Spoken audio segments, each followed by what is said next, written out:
Për të folur se çfarë po ndodh në linjën e mesme dhe nëse ka një marrëveshje mes SBA-s dhe Iranit, kam të ftuar në një lidhje direkte gazetarin Gjergj Thanasi. Zoti Thanasi, faleminderit shumë për intervistën. Faleminderit juve. Si e keni parë deklaratat e Trumpit ku ka deklaruar se ka një marrëveshje me Shtetet Bashkuara me Iranin, e ndërkohë nga Irani mohohet një marrëveshje e tillë? Kësaj radhe gjërat nuk janë si më parë ku bombardohen impiante nukleare bosh me super bomba, hidhen ca raketa në një bazë amerikane ku thuhet paraprakisht ushtarakëve amerikanë futuni në strehime që mos ju vrasim. Kësaj radhe loja nuk është më lojë, është betejë. Kështu që qoftë plani me 15 pika i presidentit Trump, qoftë përgjigja iraniane, janë ende, si të thuash, parathënia e asaj që do të ndodhë. Pra, deri tani, përderisa çështja është shumë serioze, është investuar shumë në harxhime materiale, por edhe në gjak njerëzor, edhe në prestigj kombëtar, sepse të tre palët, Amerikë, Izrael, Iran, kanë vënë në balans prestigjin kombëtar. Pra, nuk mund të ndahet kjo punë, bëm si kur shtime njëri tjetrin edhe kaluam klasën. Mos harrojmë që në Iran është dhjetuar një pjesë e mirë e klasës politike dhe establishmentit ushtarak, nuk ka rëndësi ushtria e zakonshme apo roja revolucionare pasdaran Sepahu.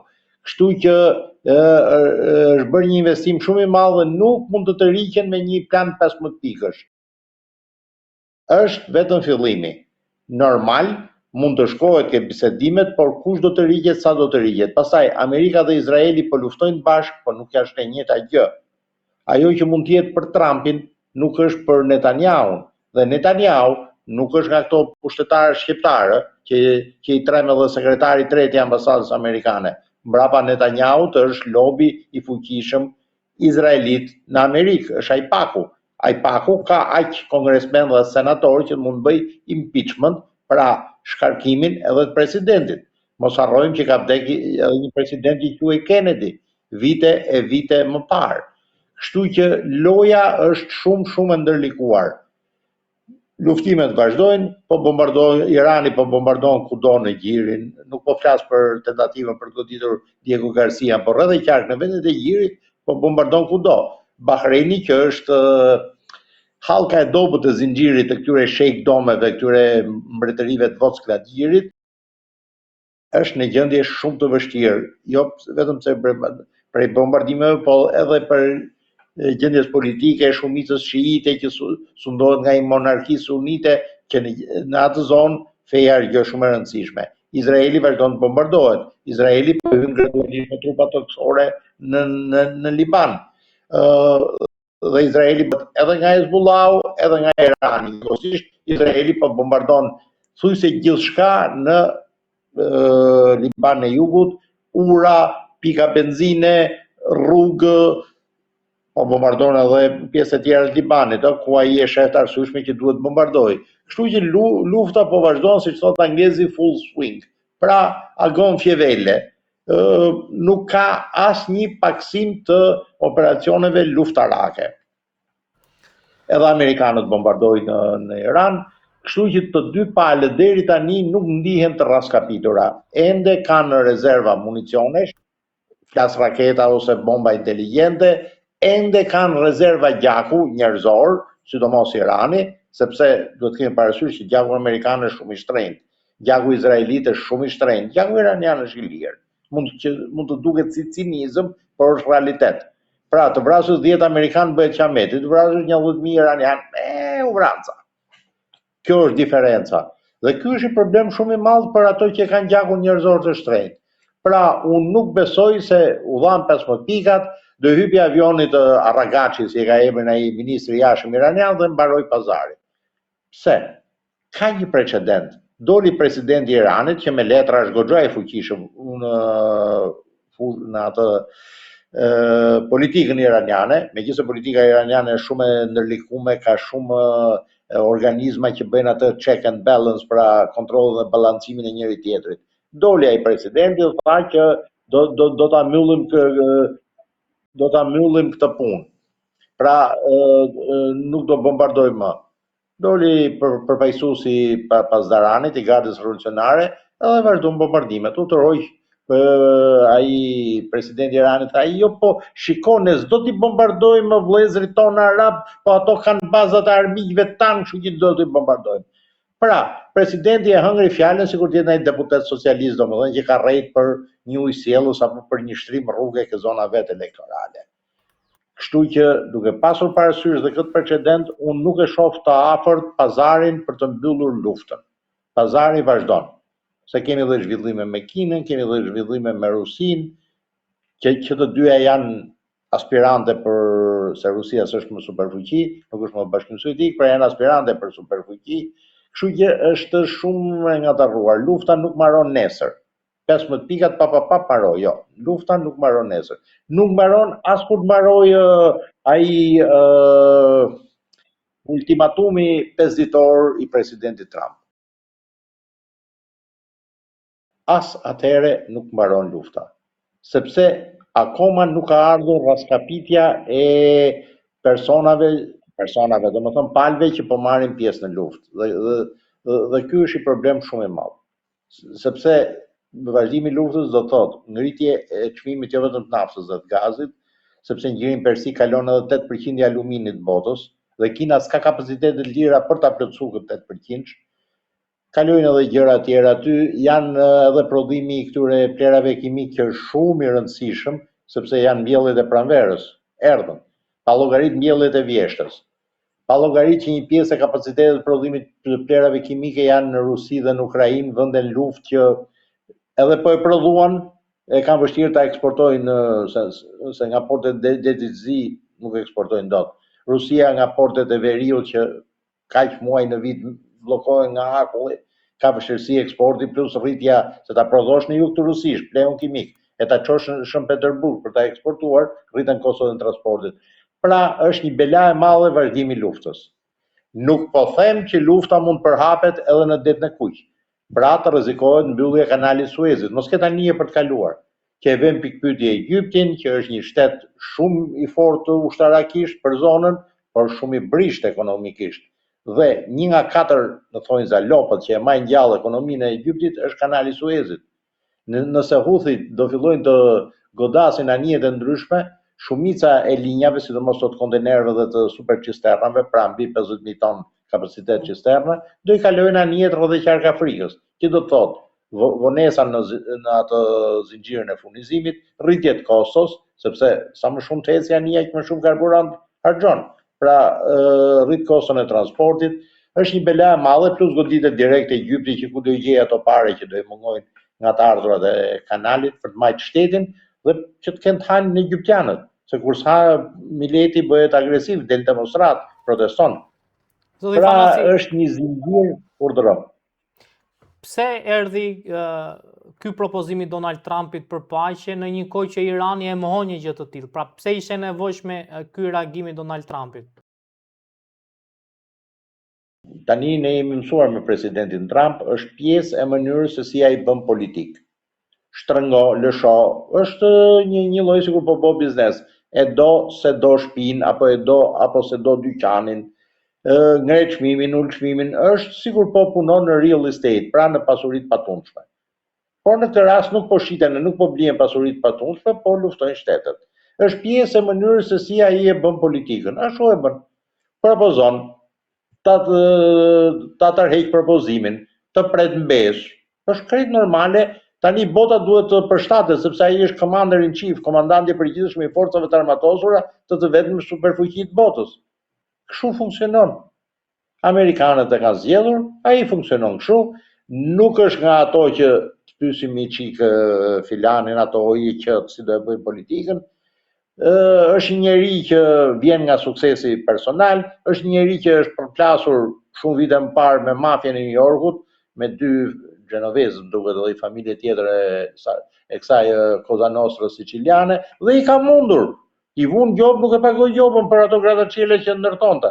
Pra, është një njeri që është i rrahur me vaj e me uthull. Nuk është i çun mami, nuk është një plak i mirë siç ishte para Renzi ti Biden, gjysë i rrjedhur, është shumë problematik. Nuk është prodhimi i Sorosit siç ishte ai Zezaku Obama, është një njerëz shumë problematik. Është mësuar të përklaset, është mësuar të fitojë, pra të fitojë kudo, të fitojë në femra, të fitojë në bixhoz, të fitojë në ndërtim, pra në biznes, të fitojë edhe në politikë.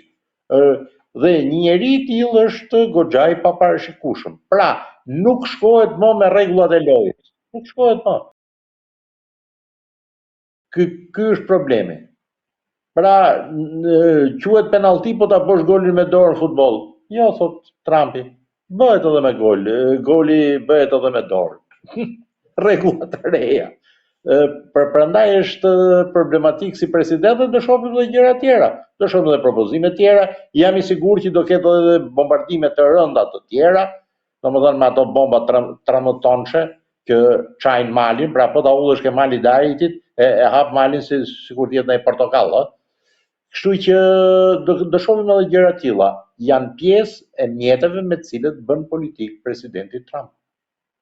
Ku ti shkonte menja që ai do çonte marinca ta kapshin për veshje Maduron. T'ia vriqin ato bodyguardët kubanezë. Ku i shkonte menja?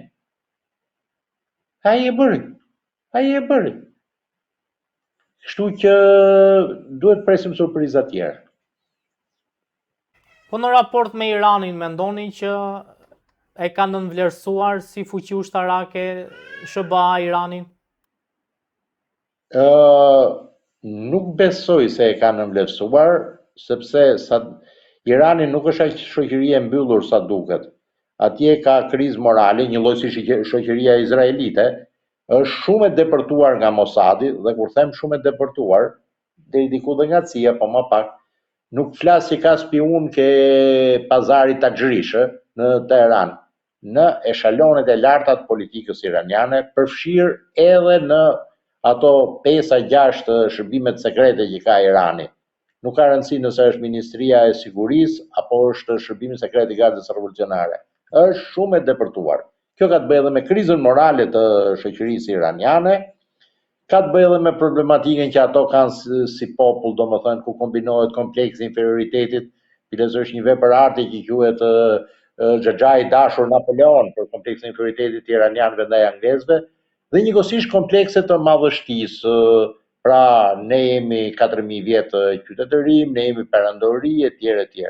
Dhe komplekse të tilla krijojnë probleme. Pra, ajo është një shoqëri shumë e depërtuar nga shërbimet sekrete. Ka filluar dhe Izraeli të jetë i depërtuar, çudi e shekullit 21 kjo. Dhe duke qenë depërtuar, amerikanët dhe izraelitët dinin shumë gjëra për sa raketa ka, sa kapacitet prodhuese, ku i ka, etj. Por pazari i parë që menoi Trumpi që me 2 javë maronte kjo punë maksimalisht nuk ndodhi. Pra, ai shtet rezistoi më shumë. Edhe një mendje brillante si ajo e Putinit që vinte nga shërbimet sekrete që ishte shumë llogaritare si mendje, i doli proshka në Ukrainë. Menoi që një shtet i kalbëm shumë i korruptuar si Ukraina do binte shumë shpejt. Evropa do bëte sa protesta dhe hec. Ndodhi e kundërta, Ukraina si të rezistuan, repartet e ushtrisë ruse përveç reparteve speciale si ishin Terezi, e të edhe ishin cop-cop, dhe nuk ra Ukraina për 3 ditë, ose le themi dhe për 10 ditë. E njëjta gjë edhe këtu, unë mendoj që shoqëria ishte aq e kalbur sa ç'duhet, pra një bombardim masiv, prerja e kokave të shefave të shtetit, të shërbimeve të sigurisë, të ushtrisë, të policisë, shërbimeve sekrete, do mjaftonte. Nuk mjaftoi. Pra, ai lloj sistemi që ka krijuar Khomeini, themeluesi i Republikës Islamike të Iranit, po i reziston edhe një lufte të tillë, sepse është shumë i decentralizuar. Nuk mjafton atje, domethënë në Venezuelë, ja hoqe kokën krye mafiozit, bëre pazar me zëvendës krye mafiozen, u zgjidh pak a shumë problemi për Trumpin. Kurse këtu nuk mjafton vrasja e Khameneit, se nuk ke me këtë bësh pazar me zëvendësin e Khameneit. Ky është problemi. Pra nuk është vdiq mreti, rroft mreti dhe business as usual. Është një problem shumë i madh sepse tillë është i ndërtuar Irani. Për më tepër që ato kishin adoptuar atë që kemi pasur ne në komunizëm, ROGL-t, rojet operative të gatishmërisë luftarake. Pra, po themi zbarkun amerikan në plazhin e Durrësit, në çdo ndërmarrje, në çdo pikë hapeshin kasafortat edhe ishin zarfet me letra, çfarë do bësh? Do shkosh tu, do shkosh atje, do nxjerrësh topin, do nxjerrësh mitralozin, do lajmërosh me telefon apo me korrier filanin. Dhe këto nuk ka nevojë ai të presi urdhër nga Teherani. Ja ke prender lidhjen, ja ke bombardu, ja ke vrar shefin apo super shefin, ai hap zarfin dhe thotë ç'do bëjmë tani, do lçoj 20 drona shet. Lçon ai. Koordinatat këtu lçojnë drona, ç'do bëjmë? Do nxjerr ato raketat me karburant lëngshëm që duan 4-5 orë për të përgatitur, do i nxjerr nga tuneli, do zoti nuk më bombardojnë kur të bëj gati raketën, do e lçojnë në këto koordinata. Ajo mund të godasin në gjirin persik, mund të godasin në Izrael, po lçohet. Pra ai nuk pret urdhër, nuk është që i preve zinxhirin e komandimit dhe mbaroi kjo punë. Nuk është ushtria kuqe e qershorit 1941 që u pre zinxhiri i komandimit dhe generalet në shumicë ndërmuese me ne preshtin të rrallë si Moskalenko nuk merrshin dot vendime, ç'do na thot Moska, ç'do na thot Stavka, shtabi i përgjithshëm. Është fiks siç i ndodhi polakëve mas 15 shtatorit 39, ku nga Radio Varshava shefi i shtabit të ushtrisë polake, nga që u ndërprer ndërlidhja poshtë, tha, ku të shihni gjerman, goditini. Se gjermanët mendoshin që polakët ju pren ndërlidhja, s'do rrezonin më, jo, ato ku shifshin gjerman godishin. Është e vështirë koordinimi etj për kundër sulme ose për kundër ofensiva, por funksionon aq sa funksionon. Dhe kjo ka ndodhur me Iranin. Nuk ka nevojë garda revolucionare që është një tunel ku ka një 10 dronë në New York që të marrë urdhër tani po kalon një destroyer amerikan gjuhë. Jo, ajo sa e shef hap zarfin. Destroyerit po, peshkaretës nuk do i gjuj, lëshon në dronin, se s'ja vlen me lëshu dron peshkaretës. Pra, një mbrojtje e tillë është shumë vështirë edhe po t'ja presh kokën. Nuk është Saddam Husseini i Irakut, që ra diktatori, u vranë edhe çunat e nipat marrë në dorë, edhe kaq. Filluan me u dorëzu generalet e divizionit njëri mas tjetrit, kishte raste që dorëzoheshin me telefon. Jo, nuk funksionon kështu në Iran. Pastaj janë edhe ato problemet fetare, domethënë ndjenja për të martirizuar që kanë shumë shiitët. Domethënë ndjenja për të vdekur, për fen. Është goxha. Nuk është më ai zjarri revolucionar i 1981-shit luftën Iran-Irak, por ekziston ende. Është goxha i përhapur. Pra, kombino këtë ndjenjën për të martirizuar, kombino dhe decentralizimin e komandës, kjo siguron një rezistencë goxha.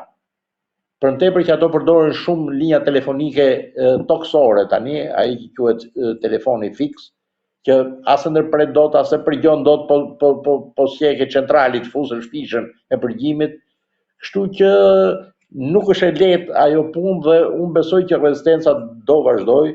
Janë pralla ato që i kanë marrë raketat e tjera, janë rrena, edhe goditja flotës iraniane që janë shkatëruar nga anije 100.000 tonëshe, ish petroliera ose ish anije kontener 40.000 tonëshe të zhndruar në anije që mushme me raketa, me drona, e me tektuk në helikopter, deri ka anije 7 tonëshe. 7 tonëshe, po që kanë 2 silur të letë, jo si 4 tonë siluru që kemi pas ne, me pesh ma të vogël, me rreze ma të vogël, po janë silur. Dhe të tilla anije, edhe një tjetë, po doli ajo dhe lëshoj 2 silurët, mbyti ose dëmtoi një petrolier 130.000 tonëshe, pra një naftëmbajtje 130.000 tonëshe. U mbyll ajo ngushtica atje. U mbyll, kush guxon kapiteni një anije me kontener, me 3-4.000 kontener në bord, të kaloj kur cisterna përpara është goditur me i silur tek. Nuk mytet cisterna, por është dëmtuar. Pa llogarin ndotje në ambientit. U mbyll ngushtica. Doli jashtë përdorimit gjiri persik.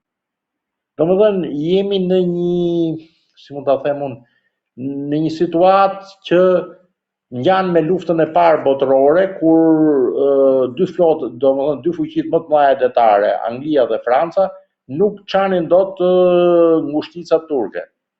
Që Turqia praktikisht nuk kishte flotë, kishte një kryqëzor beteje, battle cruiser, incrociatore da battaglia, Goben, gjerman, që kishin vesh ekuipazhe me rrobe turke, dhe kishte ca anije të vjetra që quheshin anije. Më modernet kishe një dy kështu mina vëndse. Dhe nuk çante dot mushtica, sepse vendoseshin fusha me mina, mbrojshin me artilleri nga toka, nën komandën e oficerëve gjerman të artillerisë, topat të krupca, shumë të vjetër, po me ashtu predha të reja, jeni xhepane, shejtan xhepane, thoshe turku atëherë, pra predha re është predha e shejtanit, edhe u mbytën karrocata, u mbytën anijet kapitale franceze dhe angleze. Përballë kishte një ushtri otomane, kishte cop. E njëjta gjë tani, nuk çahet mushtica, një lloj si në betejën e Çanakalas, sepse ajo ngushticë po u mbyll, do pastaj zbarkosh trupa nga të dyja krahët, domethënë ti largosh, të pushtosh tokën të paktën 40 kilometra thellësi, që jo çdo raketë që ato kanë mund ta përdorin, të kapësh çdo bazë nëntoksore që ka mina apo silur, është një bela shumë e madhe, teknikisht është bela shumë e madhe. Nuk është prishi ca gjëra elektronike dhe shko rrëmbe Maduro. Domethënë, jemi në kushtet e luftës parë botërore, një ushtri otomane inferiore, me një marinë luftarake otomane thuajse inekzistente, e mbështetur nga truri i oficerëve gjerman, von Sandersit, i shkaktoi një humbje shumë të rëndë dy flotave më të mëdha të kohës, konkretisht flotës britanike dhe asaj franceze. Mijëra marinarë franceze dhe anglezë të vdekur, anije kapitale o të mbytura o të dëmtuara rënd, pra karrocata e kryqëzor. Kështu që në këto ngushtica nuk është aq kollaj.